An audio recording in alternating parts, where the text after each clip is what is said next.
আজকে দেবব্রতর মা মানে মাসির জন্মদিন। তো আমি আগে এটা প্রথমবার আজকে বানাচ্ছি, জানি না কেমন হবে। এটা আমি একটা ব্লগ থেকেই আর কি রেসিপিটা পেয়ে আমার খুব ভালো লেগেছে, তাই আজকে এটা বানাচ্ছি। যেহেতু মাসি ভেজ খায় তাই জন্য আজকে সব রান্না মানে ভেজই হবে। ডিমটা হচ্ছে খায়, তো সেই জন্য হচ্ছে ডিমটা মেনুতে রাখছি, আর সাথে হচ্ছে পনির আর ফ্রাইড রাইসটা অর্ডার করে নেবো। এই আজকে মেনু, আর লাস্টে দেবো আইসক্রিম।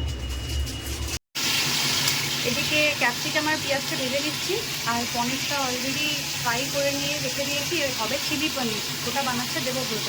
তো ভাপাটা বসিয়ে দিয়েছি গ্যাসে, আর ওদিকে দেবব্রত চিলি পনিরটা আর কি লাস্ট একদম ফিনিশিং টাচ দিচ্ছে। আমি ঝটপট এখন উপরে যাই, গিয়ে রেডি হয়ে নিই আমাকে কেকটা হচ্ছে আনতে যেতে হবে। আসতে যাচ্ছে আর আমাদেরকে দেখছে যে আমরা পনির রান্না করছি, ডিম ভাপা করছি, যেগুলো মাসির খুব ফেভারিট। তো আর সকাল থেকে আমরা বার্থডের কথা কিচ্ছু বলিনি, ভাবছে যে বার্থডেটা পুরো ভুলে গেছে, নিজেরা খাবে বলে এই সমস্ত রান্নাবান্না করছে, কিন্তু একদমই নয়, সারপ্রাইজটা আরও ভালো করে দেবো সেই জন্য। তো সকাল থেকে কিছু প্ল্যান করিনি এই কারণে, কারণ দেবব্রতর অফিস ছিল, নিনির সামার ক্যাম্পে যাওয়ার ছিল, সে কারণে আর কি সকালে দিকে কিছু করিনি। প্ল্যানটা এটাই ছিল কি সন্ধ্যেবেলা রাত্রি করে চলে আসার পরে আমরা এই অ্যারেঞ্জমেন্টসগুলো করে নেবো, কিন্তু সেটা করতে করতে এখন 9:30 বেজে গেছে। তো রান্নাটা হয়ে যাবে, আর ফ্রাইড রাইসটা অর্ডার করেছি, ওটাও চলে আসছে। কেকটা নিয়ে এলেই আর নিজেরা একটু রেডি হয়ে গেলেই হয়ে যাবে। যাই একটু ফ্রেশ হয়ে আসি, এরকম রান্নাবান্না করে বিচ্ছিরি মুখ নিয়ে ব্লগটা আর কি করছি, এখন কিছু করার নেই, আমি আর এরপরে টাইম পাবো না এগুলো বলার, তাই এখনই বলে নিচ্ছি।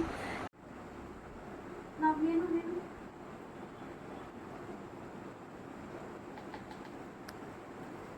9টার সময় কেকের দোকানে গিয়ে কেকটা পেলাম। অ্যাকচুয়ালি আমরা যাইনি, দাদাকে পাঠিয়েছিলাম কেকটা আনতে, আর এদিকে আমি, নিনি, সিয়ানা, দেবব্রত আমরা 4 জনে গিয়ে মাসিকে যে গিফটগুলো দেবো সেগুলো কিনে আনলাম। তো এখন সিয়ানকে খাইয়ে নিচ্ছি আগে, কারণ আমাদের ফ্রাইড রাইসটা আসেনি, ওটা লেট হয়েছে, অর্ডার করেছিলাম। তো ওটা আস্তে আস্তে ভাবলাম সিয়ানকে খাইয়ে নিই, তো খাইয়ে নিচ্ছি, তারপরে আমরা কেক কাটিং করবো, তারপরে ডিনার করবো। তাড়াতাড়ি করে ওকে একটু খাইয়ে নিই। না হা করো,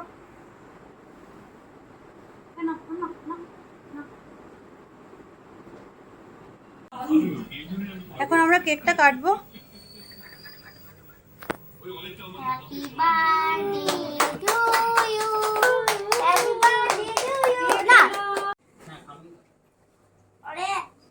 এই ফ্যানটা চালাও, এবার গরম লাগছে। এবার ফ্যান চালিয়ে দাও।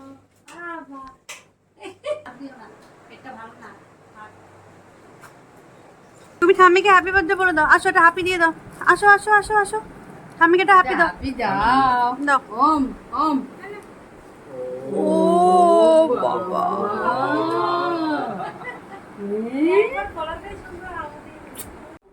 ডিম ভাপাটা খুলে দেখাই আপনাদের। এই যে ডিম ভাপা, এটা প্রথমবার আজকে করলাম, এটাও আজকে রাত্রের মেনুতে আছে। এটা হলো চিলি পনির, আর হচ্ছে ফ্রাইড রাইস। মা, ডিম ভাপাটা কেমন হয়েছে? সত্যি বলছিস না ব্লগে দেখাচ্ছি বলে বলছিস? ঠিকঠাক হয়েছে একদম না? এটা আমি একটা ব্লগ, হ্যাঁ হ্যাঁ হ্যাঁ, এই রেসিপিটা আমি একটা ব্লগ দেখেই বানিয়েছি। খুব ভালো। কোন ব্লগ সেটা বলে দে। প্রবাসী ঘরকন্যা। হ্যাঁ, প্রবাসী ঘরকন্যাতে ওই মহুয়া দি আর কি দেখিয়েছিল এটা ডিম ভাপা। তা আমি অনেক দিন থেকে আর কি ইচ্ছা ছিল এটা বানাবো, তো আজকে বানালাম। আর এই যে বসে আছে বার্থডে গার্ল, একটু পরে খাবে। আজকে বসিয়ে দিয়েছি খাওয়াতে, রোজ 12:30 1টায় যার খাওয়া অভ্যেস, আজকে তাড়াতাড়ি করে খেতে বসিয়ে দিয়েছি, মানে এটা কি তাড়াতাড়ি,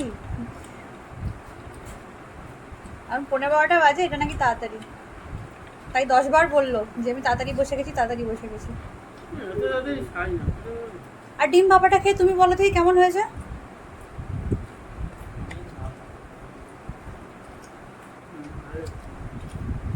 ভালো হয়েছে? না সত্যিকারই ভালো লাগছে না?